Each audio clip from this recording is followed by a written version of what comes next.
Hi everyone, Baker on the dark side. I'm doing a little bonus video this week. That is because I have company coming this weekend and I wanted to make a special cookie for them. This is a great Christmas cookie. It's real fun at Thanksgiving too. It's called a pecan pie, Rugelach, with white chocolate. So first thing we're going to do is we're going to make the dough. This is a really simple dough. Rugelach is like a rolled crescent type cookie that you can usually fill with the jam and nuts. That's what I normally do at Christmas time. But since we're closer to Thanksgiving, I'm going to kind of do a Thanksgiving spin on it and do a pecan pie one. So in here I have 2 cups of all-purpose white flour. And then I'm going to give you a little trick. You're going to love this. Whenever you want to make pie dough or any kind of dough, and you need to distribute the butter as evenly as possible, and this will do it, but this will make it better, is grate your butter, your cold butter. Just grate it. And it's going to make it really small. That is like the best tip I could give you. And you're going to grate it as fast as you can because you want to keep it cold. And you're not going to keep it cold. And don't touch it with your fingers if you can possibly help it. You can see I'm using the butter wrapper to not touch it as much as possible. You don't have to do this. You can just chop it into cubes. But I find that this does a fantastic job of getting that in there and distributing it really easily. So that last bit, you're going to have to use your fingers. You got no choice. And we're just going to do that. So that was that. That's 1 stick of butter. You want to get all the insides out. You can use gloves too if it makes your life easier. But see that? It's going to make it into nice shreds. This one calls for 2 sticks of butter. So we're going to do this second one. I'm going to try to go as fast as I can. I got to learn time lapse. If anybody wants to give me a hint on how you do a time lapse for the boring parts, I guess you would call it, or something to keep people interested without going crazy watching me grate all this butter. I mean, I'm going fast. I'm trying to go as fast as I possibly can. So, but time lapse, anyone, I could use that hint. I haven't figured that out. This is my remedial video skills at work. All right, so here you go. I got it all in there. That's all the butter, all the marbles. Okay, so what I'm going to do is, not a lot, but I want to get this down so I can add the rest of the ingredients. So I'm going to close it up. We're going to just pulse it. We're going to get that butter in there. See that? Just so I can make some more room. Okay, I'm going to undo it because I still have to put in the cream cheese. So we're going to get this cream cheese. Now you can't grate the cream cheese. I'm sorry. You just can't. Little butter try to get away. Okay, here we go. Get back in there. All right, and we're just going to do some quick cubing of 1 8-ounce cream cheese. Do not use light or fat-free. I'm sorry. It's not going to come out right if you do that. So you need, I always use salted butter. You can use unsalted butter. I find that the little bit of added salt actually really does help with especially pies or any kind of dough. But most bakers or pastry chefs will say you only use unsalted. Whatever, All right, so now I have that in there. I have to throw in a 1/2 teaspoon of salt. And we are going to pulse this to start. Just pulsing it. Getting that really well blended.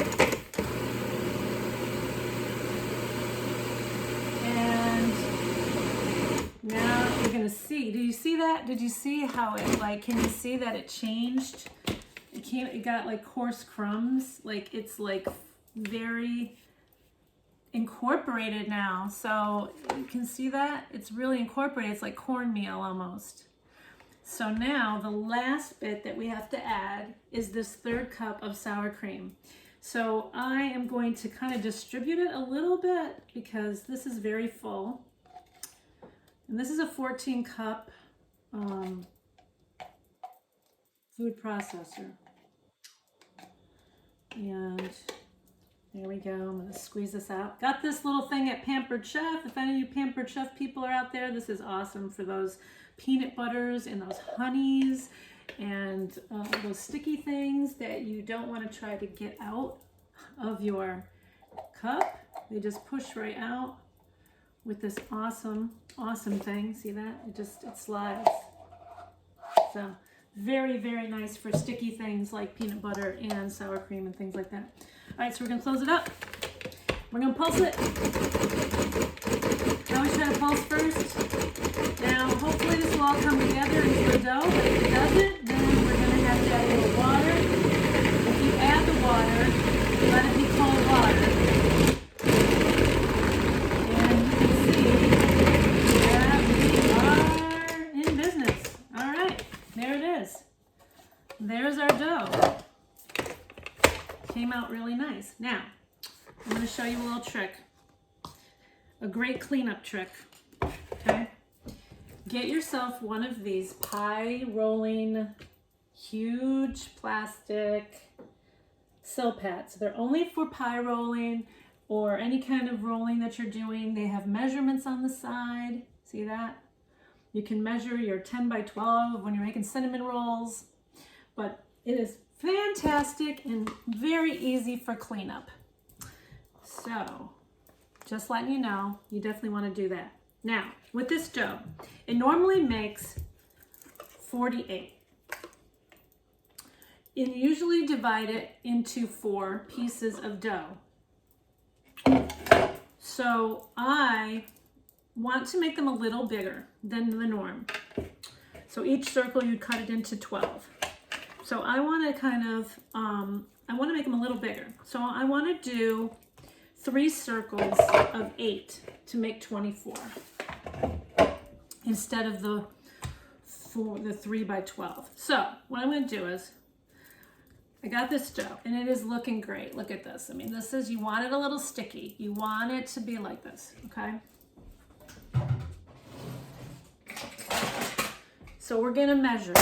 So the first thing you do is to make sure that your dough is all the same is you're going to use one of these awesome scales. I'm getting it dirty, but one of these awesome digital scales. Get yourself one. It's awesome for when you want to have the exact amount of cake batter in your cake pans. And all bakers use weights when they do cake, pies, anything. It's crazy, but we do.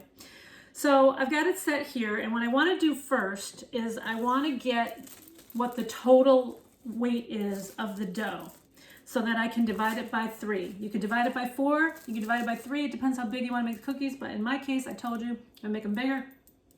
So we're going to do it by 3. So I'm going to weigh this. Let's hope it's divisible by 3. Okay, so it's 1 pound and 12 ounces. Actually 13, almost 13 ounces. So 16 plus 13 is 29, right? 29? Yeah. 16 plus 13 is 39. 39. Okay. So 12. My math, does that work? Okay. So so 39, that's perfect. For me, that's great because then each one can be 13 ounces? 13 ounces? Yes. Okay. Let's hit it. 13 ounces for each one. So I'm going to measure out 13 ounces. I mean, I'm going to be guessing here. All right, so 7.5.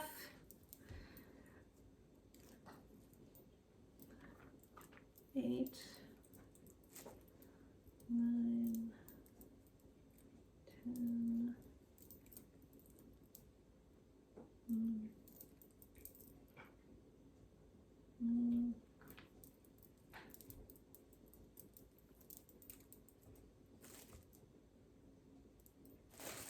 Okay, and I'm gonna divide this in half. Wait, I might have been right. Was it 29? I might have been right, it was 29. So 29 divided by 3, someone help me, is 9, 10 ounces. So So a little under 10 ounces. That's what I thought, because I'm like, this one is way too heavy. All right, so 10 ounces. Come on. Oh, I can't believe I can't do math in my head now. All right, so a little over 10 ounces. I mean, we're judging. It doesn't have to be exact. Thank God. I'm going to check these. So 8, 9, a little under 10. Okay, I might put a little bit too much on that one. So 10. Okay, what's this one? Beautiful. All right, so I got them pretty even. A little bit more on this one. That's 9 1/4, 9 3/8. Close enough. 9 1/4. Yeah, we'll go with it. All right, so then you're just gonna take your little doughs now and you're gonna put them in the plastic. I've made a huge mess, it's fine, my fingers are a mess. I'm gonna put them in this plastic wrap. Now,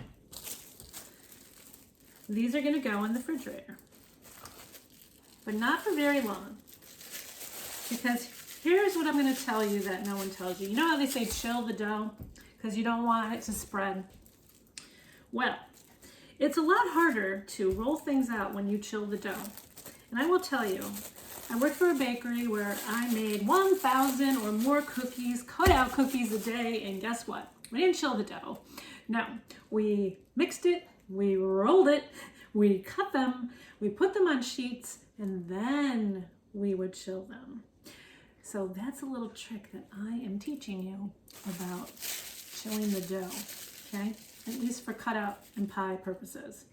So I'm only going to put it in there for a second because I want to keep it cold. I don't want it to get too warm, and we still have to make the filling. So I'll be back when we make the filling. Thanks for watching. Okay, baker on the dark side. Back for part 2. So now we made the dough for our pecan pie and white chocolate Rugelach. So now we're going to make the filling. Super simple. Like I said, you can do jam and some cinnamon and some chopped up nuts. That's a great thing to do at Christmas time. I use raspberry, I use apricot. So now we're just making the pecan pie. So 1 cup of pecan, any kind you want, salted, unsalted. And you're going to get these really ground up.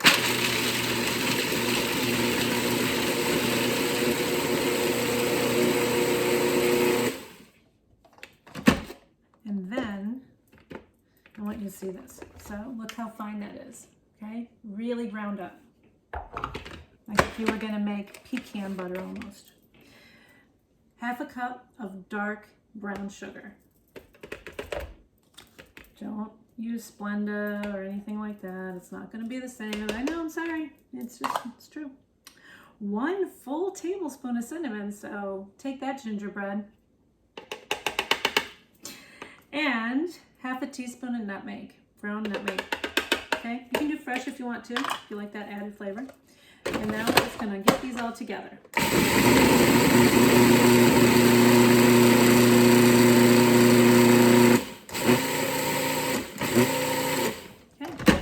I want you to see what that looks like.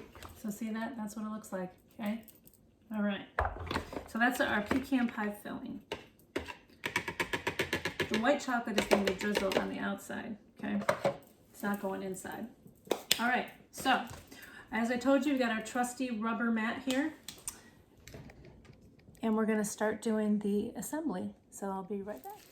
Okay, so ready for assembly. So I have lightly floured my rubber mat that I told you about. I took my first dough. I got gloves on.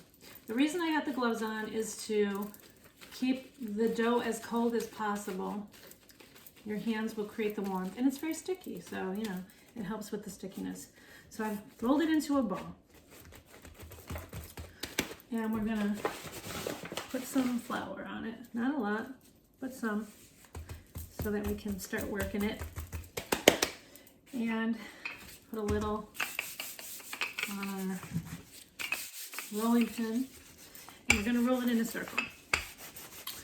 Now, I wouldn't say that I measure this circle, I would say that I have a good idea of what I want it to be, you know. I'd say maybe 12 inches, like a plate. Because you want it to be a little bit thin. You want to keep working it. And like I said, you know, this dough is cold. But if you had left it in there for the 2 hours that they told you to, you would not be able to roll this out. I'm going to be honest. You got butter in here. You've got the cream cheese in here. You need those things to make it rich and flaky. But honestly, okay, so kind of got it. You see that? You see how easy that was? Okay. Some people are real sticklers for wanting exact circles. So if you are one of those people, and that's okay, I like it. My trick would be to grab a plate about this size, maybe a bigger, and it just kind of gives you a rough idea. I mean, this one is a little bit too small, but you could, you know, kind of work with it a little bit if you just want to cut the edges. It's not going to be perfect, but I don't like to really waste dough, and I don't like to re-roll it if I can avoid it, because re-rolling it makes it really tough. So what I'm going to do is, I'm not really going to use the plate obviously because it's too small, but I am going to take off the rough edges that are keeping it from being a perfect circle. There are some people, I know a guy, he literally could just roll everything into a circle. I was so jealous. His name was Russ. He was so good at rolling things perfectly in a circle. I was so jealous, so jealous. But as you can see, I got a pretty good circle. Okay, so now this is a very dry filling, but it's going to turn into that pecan pie type filling. But what I want to do is, I'm just going to make a little spray. You can use egg wash even, but a little bit of spray just to give it a little wetness. And then you're going to take this and you're going to sprinkle this on here. I'm doing 3, so I'm kind of judging what a third of this is going to look like. It smells amazing, I'm not going to lie. So it doesn't have a lot of filling. You don't need a lot. So you're going to spread that out. Try to make it as even as possible. As much as you can. Maybe a little bit more. Just a little bit more maybe. Yeah, a little bit more. Okay, so there we go. It's not going all the way to the edge, okay? It's gonna go about 1/2 inch to the edge. And I'm gonna press it down really tight because I want these to stay in there. And I sprayed it so that that would happen. So now I pressed it down really far. Okay. So I want to get 8 Rugelach out of this. Or 9, let's say 9. I'll be happy with 9.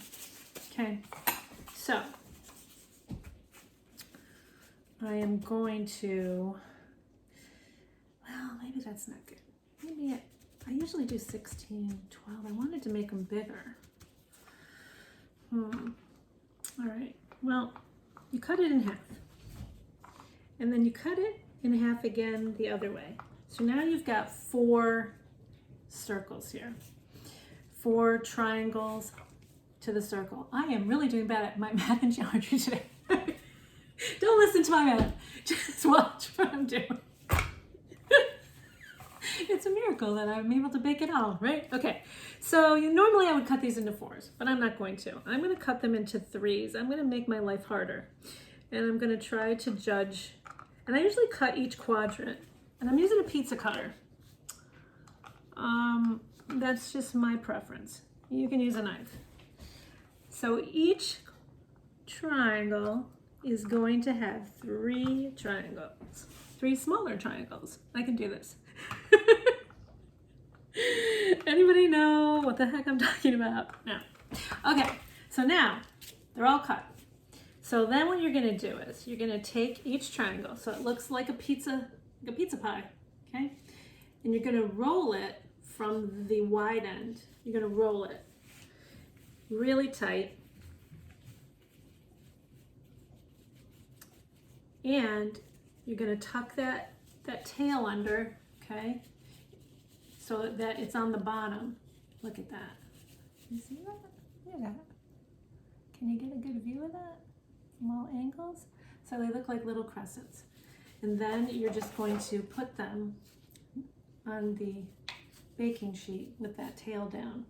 And that's what you're gonna do. And then we're gonna bake them. So I'm gonna finish these up and I'm gonna come back and I'm gonna bake them and you're gonna see the finished product. All right. Wait, I forgot one thing. Just so you know, and I don't have to make another video. When you want to make things golden, including your pie, use egg wash. It's 1 egg, 1 tablespoon of water. Some people use milk, some people use cream, whatever you want. So whatever you want to look golden brown, baker's secret. You take your little brush and you dip it in the egg wash, and then you do that. You see that? You just lightly do that.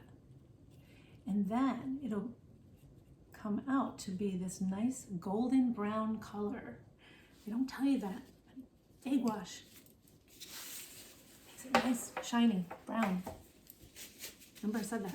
Okay, see you back when I'm ready to finish them up.